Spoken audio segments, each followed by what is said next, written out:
Hello everyone and welcome to MJ Hobby Corner. So today I have an update. I'm just going to update on starbuilder because I just finished writing that zine. I've been writing since the beginning of the month.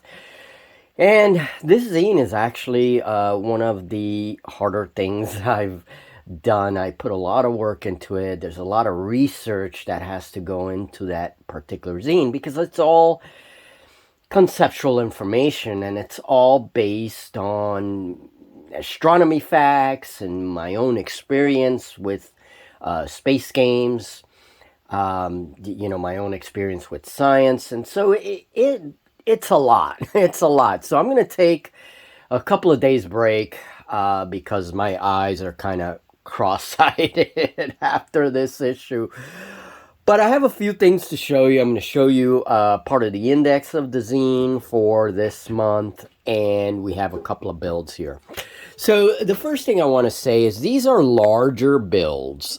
This is some kind of asteroid mining outpost. This is part of several other structures, and I'm still working on it. I'm not finished painting these larger models, but these are large scaled, and there's a reason for it.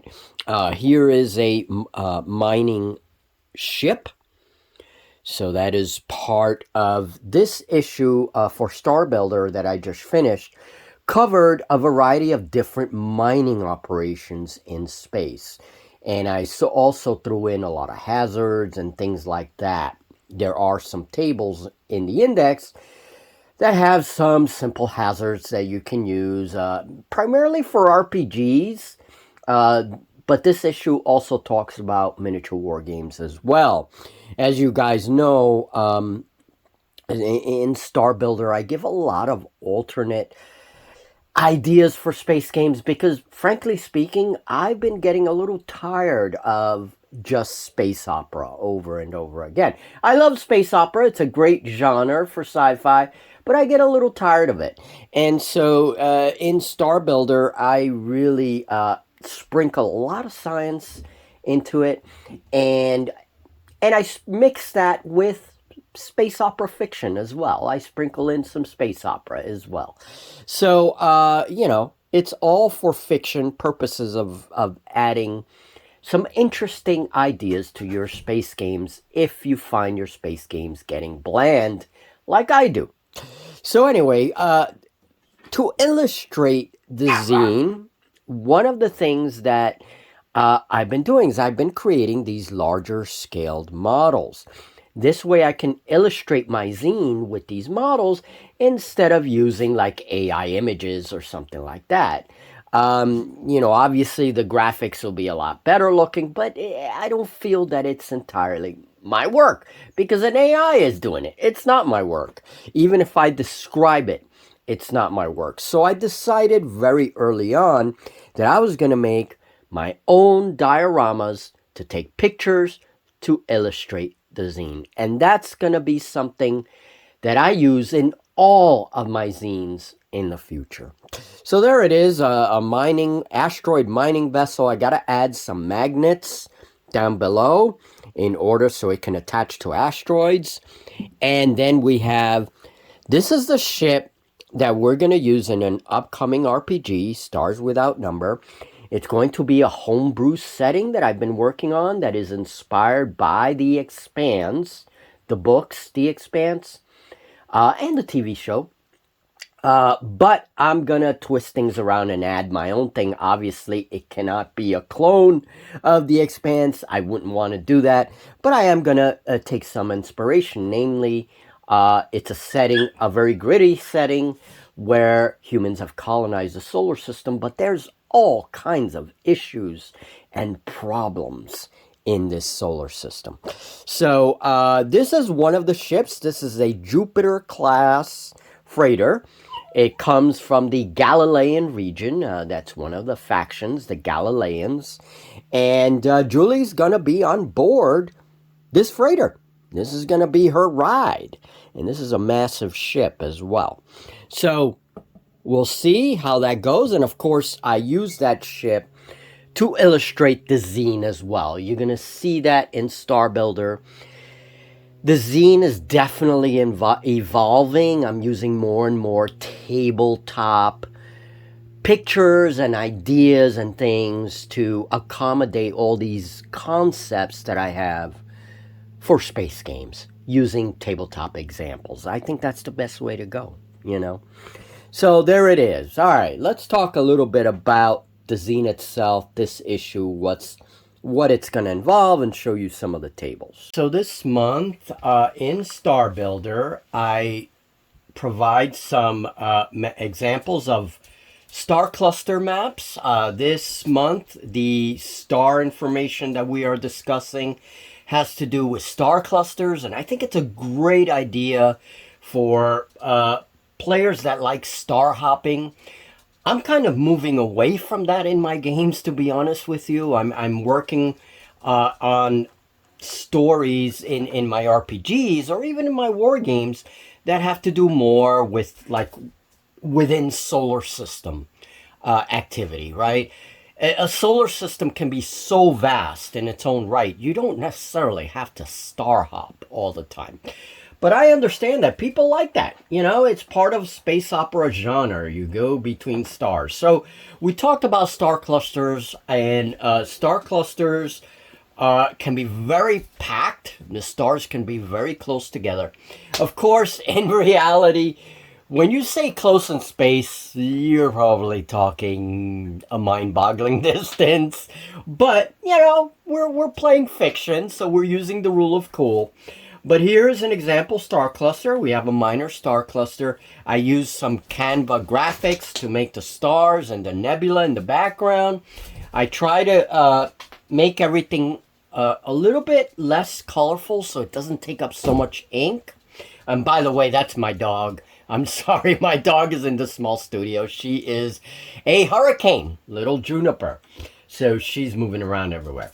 Anyway, so, you know, this is one example map, and I kept everything blank with the exception of some things. So this way it can be scribbled on. It could be, you know, the names of the different clusters can be put on it. And it's just a little printable thing for my readers. Now, the next thing I did is I added a legend, and I hope that there's not too much glare to this, but I added a legend with the different colored stars that I use in the maps and a description of all the different stars. One of the big things about star builders, and one of my biggest pet peeves with space games, is that the different types of stars and the hazards that they can create, and the fact that they dictate what kinds of worlds can actually exist in that system, that is usually ignored. And that's one of my biggest pet peeves about space games. So I change all that in Starbuilder, and I provide a lot of information. This is fictitious information, obviously. It's based on real science, but it's fictitious so that I can use it in my games as well. So I provide a whole list of the different kinds of stars and what it means to have a blue giant nearby, what it means to have a red dwarf, that kind of stuff. And I also give some name ideas for clusters, like, you know, the Styx cluster, you know, Orion B, that kind of stuff. So it's pretty cool. This table's very interesting, and this is approximate cost for mining activity. Now, how I came up with these numbers, I went online and actually did research on hypothetical mining operations in Mars and in asteroids, and I went to various sources, and some of the prices were like astronomical, which really goes to show you in real life how very different things are for space. So what I did is I modified those numbers, and I gave it credits instead of dollars, obviously, or whatever. I gave it credits because a lot of games use credits. And I also give a typical vehicle and rig cost for various mining operations. It's a neat little table if you want some numbers, some ideas to use in background for RPGs, etc. One table I forgot is to make a wargaming table where we give victory points to the different mining operation types. So if you're an attacker, that's the victory points that you get for conquering that mine. That's something I forgot to do. But oh well, maybe next time. By the way, you get another map here as well. This is a linear cluster, and then you get a little globular cluster. There's a rogue super Earth. I'm going to talk about rogue worlds in an upcoming starbuilder. And there's a black hole, which is a navigational hazard. You don't want to be anywhere near those things. So, two little neat maps with their legend. A nice little table for mining.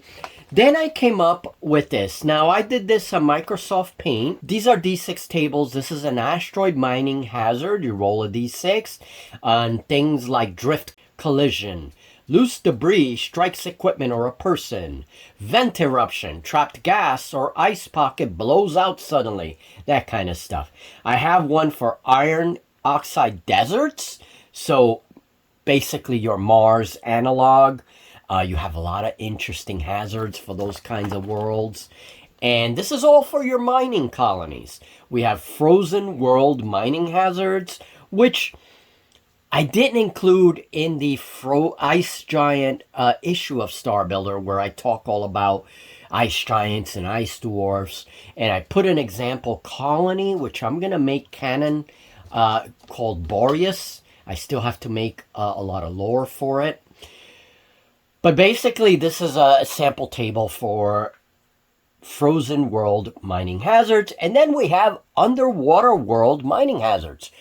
Maybe in the next issue of Starbuilder, I'm going to talk about underwater worlds and underwater mining outposts for water worlds out there. And what kinds of stars these water worlds are more common in and that kind of stuff. So these are all the hazards for that. So you're getting 4 tables, and this is a Jovian. This was actually a past issue. One of the things I forgot to do is to write a description for all of these things, like slush mantle runs unusually shallow. Deep harvest zones are closer to the surface than expected. Well, what does that mean? So I added in the last issue of Starbuilder, I added an explanation, which makes a lot more sense, because how are you going to know what that means? So that's very important. And I have explanations for both of the tables as to how you can use the results. And that's very important. This is for gas giants. Again, one of my biggest pet peeves with space games is they want to make gas giants just puffy gas balls. And that is totally contrary to the truth. Now, that doesn't mean that some gas giants couldn't be calmer than others. But if you're depicting a Jovian giant, Jupiter-like, these are nightmarish worlds. Okay, so that's what these tables represent. We still want to mine them. We still want to get exotic fuels out of the stuff that they, refine from those gas worlds. That's a big thing in my fiction lore, right? So I do think of ways of how to pacify certain areas of these atmospheres so that you can actually place a rig on them.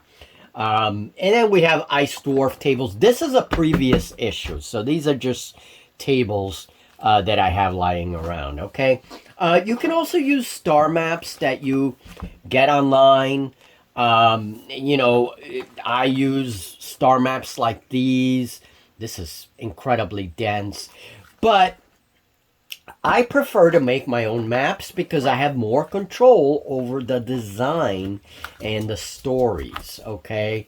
So I prefer to make my own maps. So this is all the stuff that you're going to get in this issue.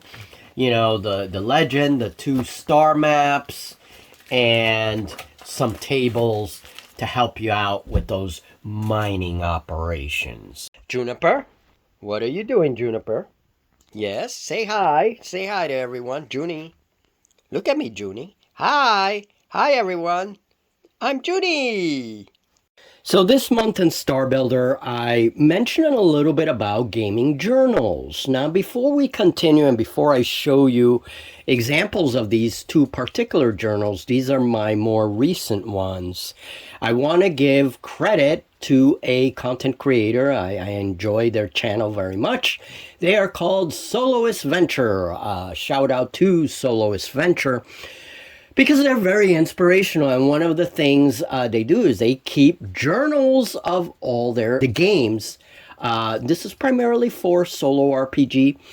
And now let me be very honest here. My journals are nowhere near as awesome as the journals that this person keeps. They have excellent artistic skills and drawing skills. But what they inspired me to do was to actually continue to do this and to embrace my own messy art and messiness when it comes to games. And that is the word that they use to describe their solo RPG experience. Very, very inspiring material. I recommend them. Go check out Soloist Venture. For sure, go check them out. And but I've been doing journal writing for a very long time. I love writing. I keep journals of some of my war games. Okay, and this is the journal for Planetfall. I have the game of Planetfall documented here, right? And you see some of my little drawings. You can see the character Trinity Hawkins, who's the scientist. And yeah, it looks like the miniature. I even drew the hair buns, right? You see Valerian there. There's some humor in the journal. And so I'm embracing, you know, whatever low skill I have for my drawings. And that's it. And really, the important thing is that this is a record of your game. This is a story that you've created. So I can go back to this years later and be like, oh yeah, that was my Planetfall game, right? Or I could go back to it next year and say, Julie, let's do a part 2 to Planetfall. I go back to this journal, I know exactly where I left off, right? We have game notes, actual mechanics. Again, we have Trinity there. There's a lot of on Trinity here, right? Arguments that happen between the administrators, and you know, it's just a great way. I totally agree with Soloist Venture on that. This is a great way to keep track of your games, and I don't do it for every single game. But I am doing it more, and definitely inspired a little more to embrace the fact that, you know, I build things three-dimensionally. I'm a scratch builder. I'm not necessarily a person with drawing skills. But hey, that's fine. This journal is, this one's a very interesting one. This is a new one that I just started writing, and this is Exploring the Unknown. This is a solo RPG that I'm playing only on Patreon, and it's Stars Without Number, starring Sarah Thorne. I did talk about Sarah Thorne in a video here, but that's his suit, the GCS 900. It's a suit that actually creates its own artificial gravity, and you know, there's even like a 3D printer for food, and there's some humor there, you know, a sandwich with polygons, and you have Quantum, who's the ship's robot, and again, I try to illustrate everything as best I can, and there's a lot of game mechanics here because I came up with a new mechanic for doing flashbacks in my solo RPG. I'm kind of still drafting it, but all the notes are here. Oh, here's a diagram of the ship, which, by the way, the ship is right here. Okay, There's the ship. You can see the void horizon. There's a scratch build of it. And here's a diagram of it. This is a particular scene when the two characters are actually doing a spacewalk, a very dangerous spacewalk. So here are all my mechanics for the flashbacks. And one of the most important things about this game, and I have to add scene 6 now, skinwalking.